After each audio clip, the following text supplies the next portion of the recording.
If you're on the keto diet or considering the keto diet, you want to know how it affects your fitness levels. Does it improve them? Does it not do anything? Or does it actually worsen them? That's what we'll cover in this video. In more detail, here's what you can expect to learn. One, can you gain muscle on the keto diet? Then, what about strength?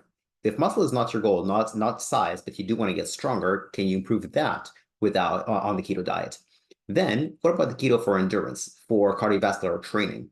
And then there are some differences between why people say it improves fitness and what actually happens. Why the difference between theory and practice? And we'll address the 5 most common reasons why people do the keto diet. So before we jump in, who am I? My name is Igor. I'm the author of 13 books on exercise and nutrition, including 4 Amazon bestsellers. As well, I've been a personal trainer since 2006, and I've been training other personal trainers in my methodology since 2013 by speaking at some of the world's largest personal training conferences. As well, I've delivered over 400 wellness presentations to some of Canada's largest corporations, including IBM, Bosch, American Express, University of Toronto, Investors Group, and others. Now, let's talk about, can you increase muscle on the keto diet? Let's look at what's called free living studies of 1 year or more on the keto diet. Here's one study titled Efficacy of Ketogenic Diet on Body Composition During Resistance Training in Trained Men. Here's what the researchers did. They recruited 24 resistance trained males for 8 weeks, and they divided them into 2 groups. Half those people were not on the keto diet, half the people were on the keto diet. They both ate 2 grams per kilogram of protein per day. Their caloric surplus was identical, and their exercise protocol was the same. So again, the only difference was keto or non-keto, just macronutrients. Here were the results. The non-keto diet group gained 2% in their lean mass. The keto diet group actually lost 0.5%. So over here, it actually looks like the keto diet is inferior to a higher carb diet for muscle gain. Why would that be? Well, perhaps gluconeogenesis increases on the keto diet, so protein requirements are higher. Now, if you're wondering, what is gluconeogenesis? If you break down that word, you'll understand. Gluco means glucose, neo means new, and genesis means creation. So the creation of new glucose. And that's the definition indeed. The creation of glucose out of non-glucose molecules. In other words, the conversion of muscle to sugar, to glucose.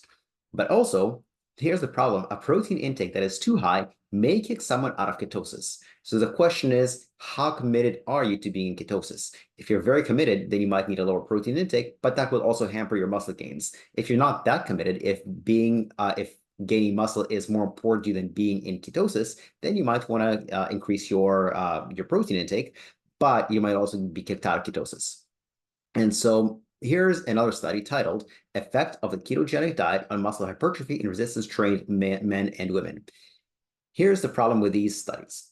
First of all, they are short. They're only 8 weeks long. Second of all, there is no testing for ketosis. The way you test for it is traditionally the most accurate way is with a blood test. Although you can do it in urine, you can do it with a breath test, but it's not as good as blood tests. So people say they're on a keto diet, but are they really? Did they have a pizza yesterday, but all the other times they're on a keto diet? We just don't know. But based on what we do know right now, it does seem like the keto diet is slightly inferior to a higher carb diet for muscle gain. And that is the conclusion. Protein requirements may indeed be higher on a keto diet, but again, until more research is done, we don't know the full picture. Now, what about strength without muscle? Let's say you don't care about adding size, but you do want to get stronger. So here's how the theory goes. The primary fuel source for strength training is glycogen. That's sugar. So on a keto diet, strength should decrease because it's a low carb and therefore a low sugar diet. And it's glycogen that provides the majority of the fuel source to exercising muscles if you're doing exercises that are 8 repetitions or higher. But here's what happens in practice. Here's a study titled Effects of Ketogenic Dieting on Body Composition, Strength, Power, and Hormonal Profiles in Resistance Training Men. These researchers recruited recreationally trained men, not competitive, for 11 weeks, and here were the results. They gained the same amount of strength. So there was no difference between strength gain, but there was a difference between muscle gain. Now, here's another study of recreational CrossFitters. Here, this is a strong study that ketosis was confirmed. The researchers didn't just ask these subjects, are you on a keto diet, they tested their blood to see, yes, they are indeed in ketosis. The study is titled The 3-Month Effects of a Ketogenic Diet on Body Composition, Blood Parameters, and Performance Metrics in CrossFit Trainees. And here is what they found. Same thing here. Strength improvements were the same in a control group and the keto diet. So again, the message is the keto diet does inhibit muscle gain, but not strength gain. That's what we need to differentiate the two. So why the difference between theory and practice? The reason for that is that strength is tested with very few repetitions, which doesn't use the glycolytic system, doesn't use a lot of sugar. In other words, there are 3 energy systems. The first energy system is what's called the ATP-PC system. That stands for adenosine triphosphate phosphocreatine system. And that is used for activities that are, generally speaking, 20 seconds and below. Or in strength training parlance, things like under 8 repetitions. 8 repetitions might take you about 20 seconds. The next system is called the glycolytic system. And that's for activities between 20 and 90 seconds. Or that's traditional bodybuilding training between 8 and 20 repetitions, 25 repetitions. And finally, there's the oxidative system, which is what you use when you're doing very long distances. And by very long, I mean anything over 90 seconds, whether that's swimming, cycling, running, etc. And so strength is tested using the ATP-PC system, which is not nearly as much as is affected as the glycolytic system by the keto diet. So even exhaustive bodybuilding style training doesn't deplete that much glycogen or sugar. It only depletes between 25 and 30% of the sugar. So even if you're on a low carb diet, that's why it doesn't really matter that much for strength gains. Lastly, you can get your glycogen back without carbohydrates through gluconeogenesis. And those are the reasons for the discrepancy between theory and practice. Next, what about endurance? Well, in theory, here's how it goes. Glycogen stores, that glycogen means sugar, are limited. So we can only store about 360 to 400 grams of sugar or glycogen in our muscles. Fat stores are virtually unlimited.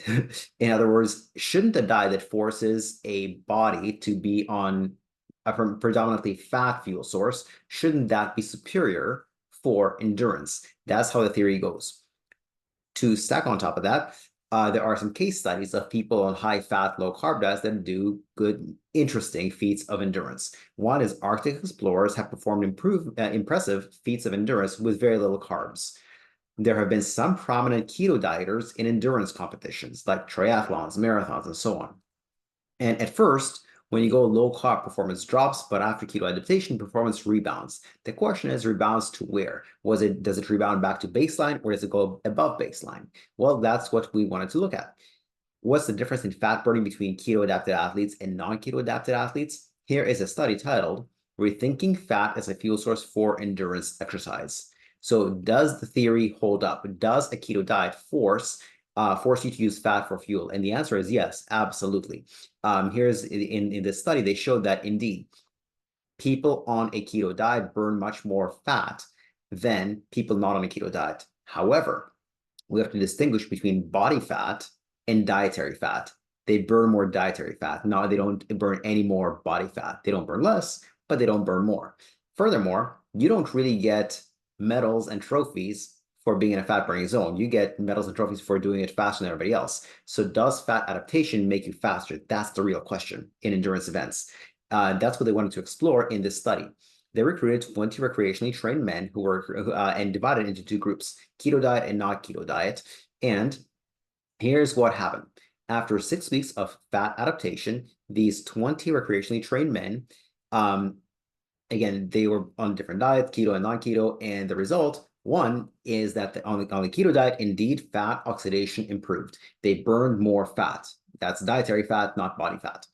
2, is that their endurance performance declined. So although they were burning more fat, they were slower. Not only were they slower, it was more difficult to go slower. Their RPE increased. RPE stands for rating of perceived exertion. That's your subjective assessment of how difficult is an endurance event. So it actually made their endurance worse, okay? Now, why the discrepancy between theory and practice? Because in theory, fat adaptation, the keto diet should make you better at endurance, but in practice, it doesn't. And so fat oxidation, that is fat burning, peaks at 70% of your maximal aerobic capacity. However, maximal endurance events happen at 80 to 90% of maximal aerobic capacity. That's point number one. Point number two is that fat oxidation is not the rate limiting step anyways. At higher intensities, glucose is used for fuel, and if there's less glucose, because you're on a low carb diet, you can't use that as fuel, or there's not enough of it. A keto diet inhibits the ability to turn glucose into energy by inhibiting an enzyme called pyruvate dehydrogenase. That's just a natural chemical that helps you make energy. So again, I want to emphasize this is the reason for the difference between theory and practice. VO2 max peaks at 70%, fat oxidation peaks at 70%, but maximal endurance performance happens at a higher intensity. That's the reason. Here's the bottom line. Keto for fitness makes you have about the same to maybe worse fitness. It's not superior anywhere. It's not superior for fat loss. It's not superior for muscle gain. It's not superior for endurance. In some things, it's distinctly inferior. For muscle gain, it's actually slightly worse. For strength, it's the same. For endurance, it's decidedly worse. So there's no superiority to the keto diet in any of those, in any marker of fitness. If there's no superiority, why is it that most people do the keto diet? Well, there's a few reasons that have nothing to do with fitness. One, it's cool and trendy. It's nice to say to other people, I'm on the keto diet. It makes you sound like you're trendy, you're hip, you're in the know, etc. Another reason people do the keto diet is for brain health, but that's not what I'm going to talk about in this video. And finally, there is a keto guru who says that the keto diet is the best thing ever, and they are under the mistaken assumption that it'll help them lose body fat, which, as we learned in this video and a different video that I filmed earlier, it doesn't help you lose body fat any better than any other diet of similar calories and protein intake. Now, if you want to dive deeper into how that works, I have a video coming out called the Keto Diet for Women's Weight Loss. So if it's out at the point where I'm recording this, check that out.